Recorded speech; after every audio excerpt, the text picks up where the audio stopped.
आमदार अमित देशमुख यांच्या मालकीच्या साखर कारखान्याला हरित लवादाने 1,13,40,000 रुपयाचा दंड ठोठावलाय। नांदेड जिल्ह्यातील जामगाव शिवणी येथील 21 साखर कारखाना परिसरातील शेतकऱ्याच्या शेतात कारखान्याची राख आणि दूषित पाणी सोडल्याने शेतकऱ्याचं मोठं नुकसान झालं होतं।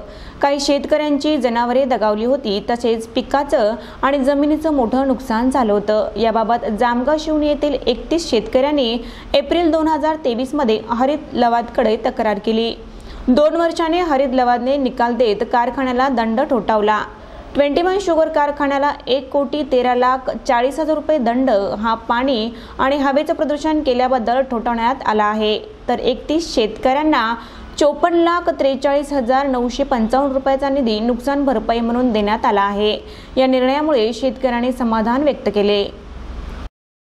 साखर कारखाना जो अमित भाई देशमुख साहेबांचा आहे, या कारखान्यामुळे आजूबाजूच्या परिसरातले शेतकऱ्यांचं मोठ्या प्रमाणात वायू म्हणजे चिमणीतून राख पडत असल्यामुळे पिकांचं नुकसान झालेलं आहे आणि जो दूषित पाणी आहे तो कारखान्याबाहेर सोडल्यामुळे शेतकऱ्यांच्या शेतात गेल्यामुळे शेतातल्या पिकांचं तसेच जनावरांचं नुकसान झालेलं आहे। मग या विषयावर आम्ही त्यांना न्याय मागण्यासाठी कारखान्यात बोललो असता आम्हाला दमदाटी करून त्यांनी बाउन्सर वगैरे आणून विषय म्हणजे तिथलंच मिटवण्याचा प्रयत्न केला। मग आम्ही सगळे शेतकरी आदरणीय धोंडे सरांकडे न्याय मागण्यासाठी गेलो। धोंडे सरांना सगळं हे प्रोसेस करून आज हे निकाल सगळ्यांच्या समोर आहे आणि सगळं हे सरांमुळेच झालेलं आहे। काय निकाल दिला कोर्टाने? कोर्टाने आम्हाला 2 समित्या नेमल्या होत्या, जॉईंट कमिट्या।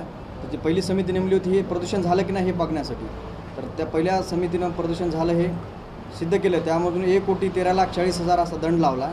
दुसरी समिती नेमली गुणवंत पाटील हंगारगेकर साहेब, मान्य जिल्हाधिकारी साहेब आणि मान्य जिल्हा कृषी अधिकारी साहेब, या 3 लोकांची शेतकऱ्यांचं नुकसान झालं की नाही पाण्यासाठी, तर त्यांच्या पण जे रिपोर्ट आले त्यांच्यामध्येही 1,08,00,000 असं शेतकऱ्यांचं नुकसान झालं म्हणून त्याने दिलं होतं, पण मान्य हरित लवादाने त्याला रक्कम 55 लाख केलेली आहे। 101 एकर।